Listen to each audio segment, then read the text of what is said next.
The mostly forgotten Swiss watch brand Favre Leuba, one of the oldest watchmakers on the planet, is making headlines these days because of a revival. In this video, I want to give you quick information about the heritage, the plans and the key model as I see it. Let's start with that model with a deep blue revival that will come in December this year. Inspired by a dive watch from 1964, it has a more contemporary size of 39mm in diameter, length not yet stated, a thickness of 12.75 and a lug width of 19mm. The watch will be equipped with a sapphire crystal, a screw-down crown and will be watertight up to 300 meters. We have a unidirectional bezel with a glass insert, and the caliber is the automatic FLD01 made by La Joux-Perret, which operates at a beat rate of 28,800. It provides a power reserve of 68 hours and a date function. And the price for this watch is indicated with 2,250 Swiss francs, which are about 2,400 euros or 2,650 US dollars. So, one word about the brand itself. Favre Leuba is, as said, an old brand, but over years without a real production of watches.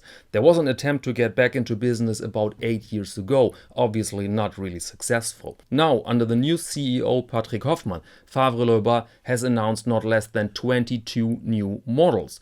Some of them are recreations of older pieces from their back catalog, other pieces are brand new.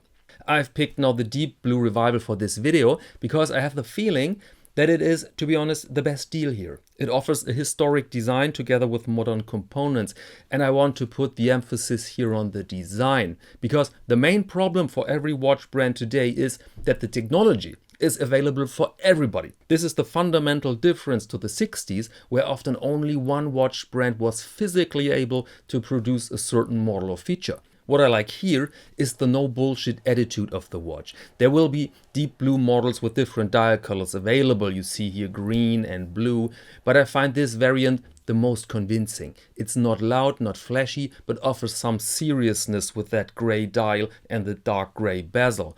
The quality is in the details. We have a fine sunburst effect and a nearly unique way to place the lume for legibility. Not these large dots we've seen very often, but dominant lines paired with a crosshair of lume.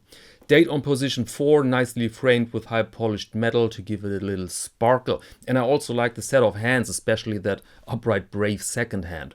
Another unique detail is the little logo there, that hourglass between 10 and 11.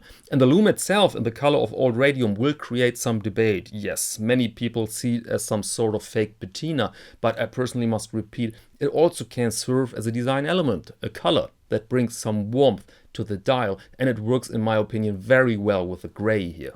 Next point must be the bracelet. It's far away from the streamlines of an oyster type of thing, but with its quirkiness, it's very 60s. It adds character to the watch, but of course it must prove in the future if it is comfortable enough. And what are the chances now that this revival will be successful? It's a bit like reading from a crystal ball, but I think the number of the models, these 22 models, show that there are massive funds involved. I mean, remember when Vulcain started to produce their classics again with the cricket? Very slowly, very meticulously and careful in a higher price segment. Here we have another pace. They try to create quickly something big right under brands like Breitling. Alright, I hope you found this interesting. Let me know in the comments please which of the announced models you fancy. Thanks a lot and see you next Monday to Watch of the Week.